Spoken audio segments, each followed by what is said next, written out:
The cutting of the sword, the dancing with the sword. Mars has moved into Libra. And Mars in Libra, ideally to me, reflects the type of martial arts that one saw in Crouching Tiger, Hidden Dragon. There's just this elegant dance quality, this delightful lightness of it. But for most people, Mars in Libra can be frustrating. So you may feel frustrated. You might have felt frustrated over the last couple of days as Mars made this shift into Libra, especially as it was opposing the heavy, unmoving force of Saturn. But as a subscriber to Heart Astrology and someone watching this video, then I want to dive in a little bit deeper into what Mars and Libra is, and then do a quick run through in this video of what you can expect from Mars and Libra depending upon your rising sign. Mars and Libra is this frustrated quality again. Mars is in detriment in Libra. It's what traditional astrologers would call in detriment. And that's because Mars thrives in the opposite of Libra, Aries, where it is in rulership. And so its detriment is in Libra. It's on the opposite side of the chart from its place of rulership, Aries. But what does that mean practically? Practically, you can look at Mars in Libra, which I'm going to describe for every one of the rising signs up ahead.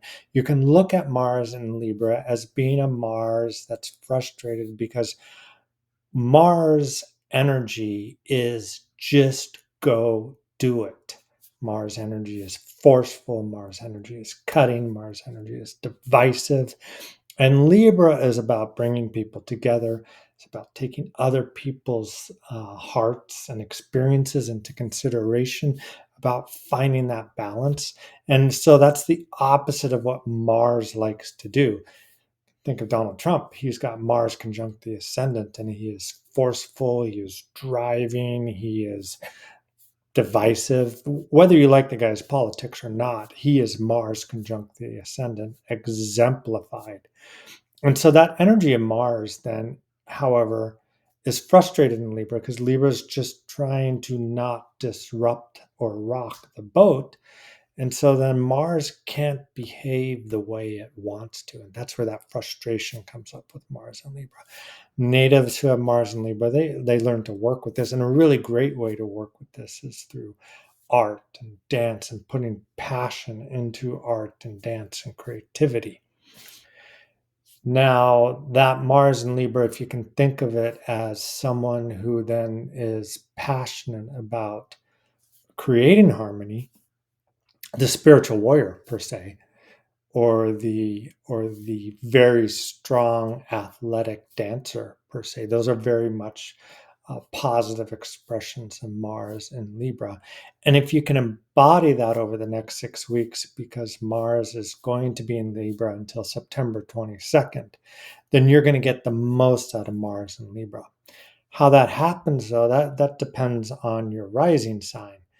And if your rising sign happens to be, say, Libra, then you're going to need to do that for yourself. You're going to need to drop into that place of finding your balance and asserting yourself and having direct and clear communication and understanding that that is the way to harmony and balance rather than avoiding conflict. So that's going to be your work for the next 6 weeks. If, however, instead your rising sign is Scorpio per se, then that's going to be internalized and you're going to be working on your own mind and recognizing what your frustrations are, your frustrations of the psyche, of your own psychology, based on what's going on in the world around you. That's going to naturally arise in your mind. And what you're going to want to do then is find what kind of mental activities and outlets help move that energy for you, and then find inner balance and peace through that. And oftentimes that can be through a creative expression And ideally, if that's through a creative expression, it's one that's really kind of intense and not politically correct for you, because you could hold yourself back by being afraid of what other people see. So during the next 6 weeks, take on a creative exegesis of pulling out your shadow side and putting it out there creatively. And you don't have to show anybody, but that's going to really help you through the next 6 weeks if you are a Mars and if you're a Scorpio rising. Now, if you're a Sagittarius rising, then what's going to happen is that Mars in Libra is going to be in your 11th house of friendship and community. And what you need to do is you need to find a community that engages you and draws you out of whatever your own emotional drama is over the next 6 weeks. So then that's going to become very important for you to enjoy the next 6 weeks rather than really feeling frustrated over the next 6 weeks. If the Mars is in or if your ascendant is in Capricorn and Mars is in the 10th house, and so you're going to have to take that energy and you're going to have to become bold and action oriented, not worried about disrupting the world around you in order to move forward with your career and your ideal of what you're doing in the world. And so it's a time of decisive action where you just go for it and put yourself out there, and you don't worry about the way that could reflect poorly upon you. Instead, you just go for it. Because if you do that, what you're going to find is that there's a natural support that comes to you from that. And you might upset a few people, but that's going to be just let go of if you're direct and true in what you're trying to do to bring value to the world around you. If your rising sign is Aquarius, then the Mars is going to be in the 9th house. And it's August, so a lot of people are traveling abroad. And what I'd like to suggest then is that if you are a Aquarius rising, if you're traveling abroad, you got to be very careful on this trip in terms of not letting your wallet or your purse disappear, because that Mars is going to try to maybe grab something from you if you're traveling abroad. So you want to be careful. But it's also a time when you can have exhilarating adventures, and those exhilarating adventures will then feed your soul. You might also find that you end up in some debates theologically or about the value and the purpose of life over the next 6 weeks if you are an Aquarius rising.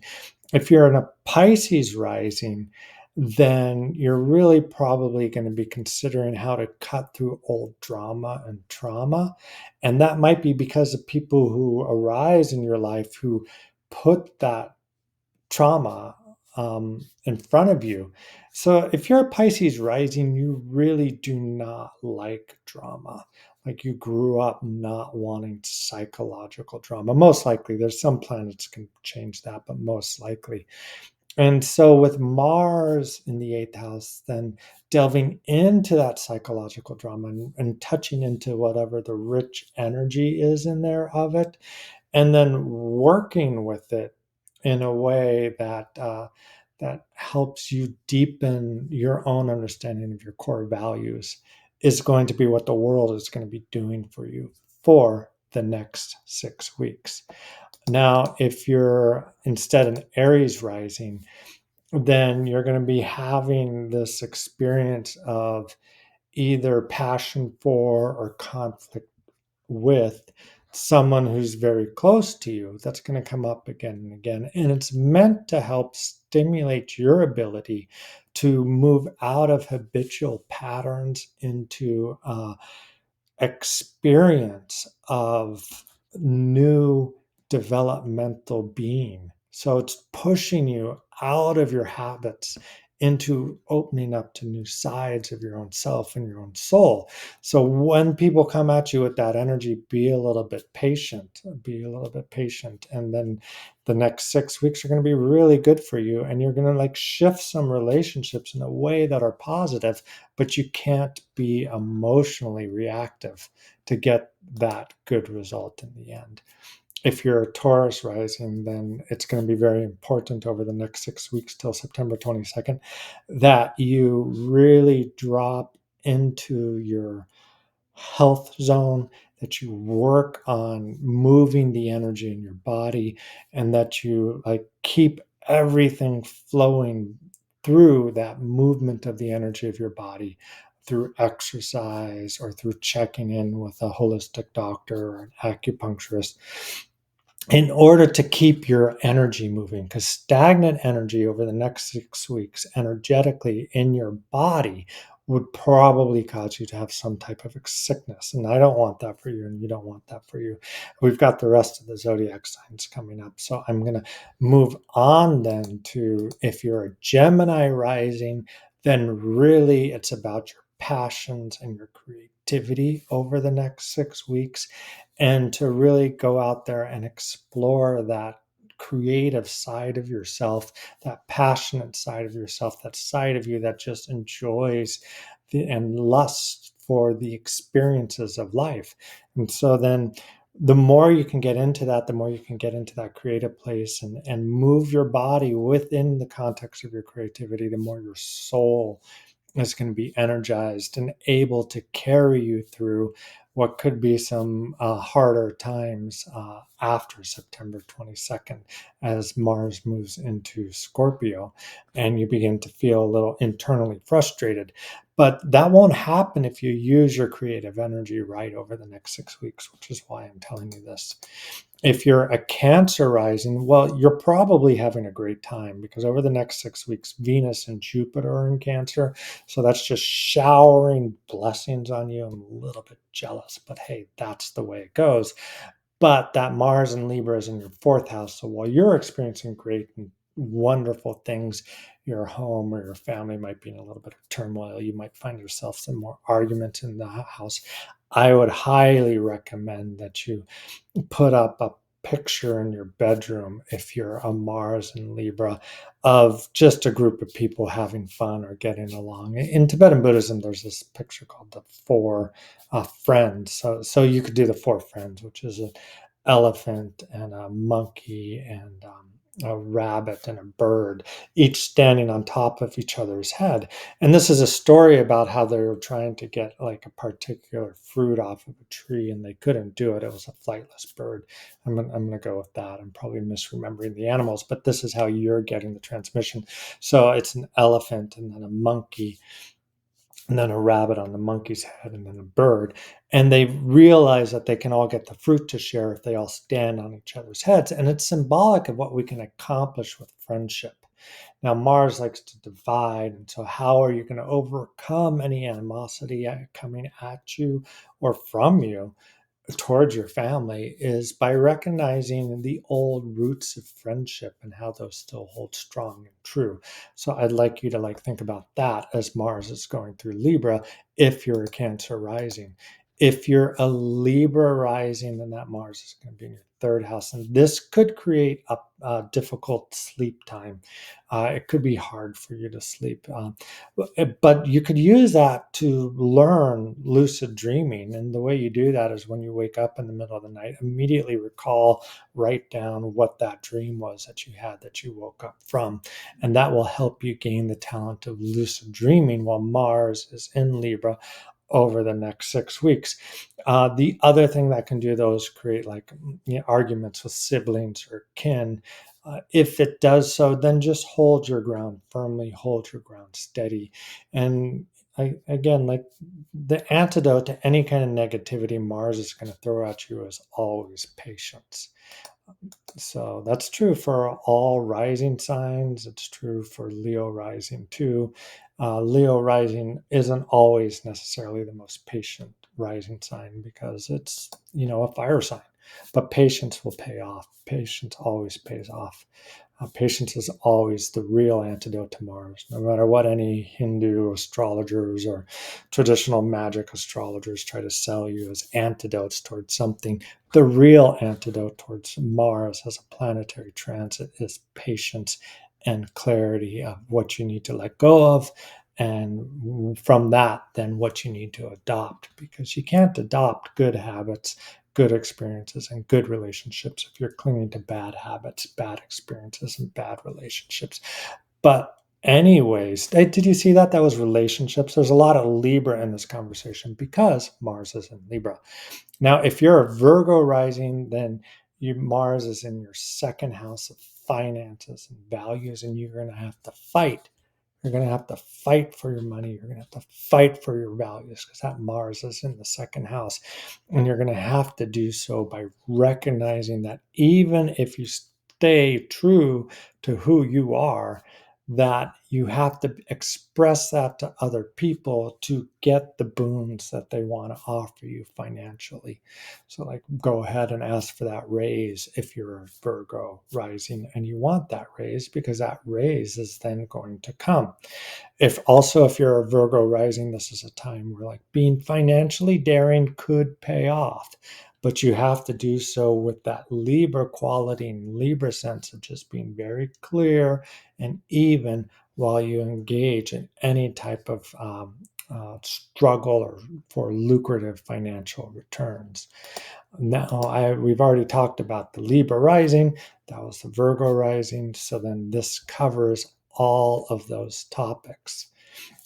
Thank you very much for listening. Dorje Kirsten, professional astrologer since 2006. This channel is Heart Astrology. If you wanted to like and subscribe, that'd be great.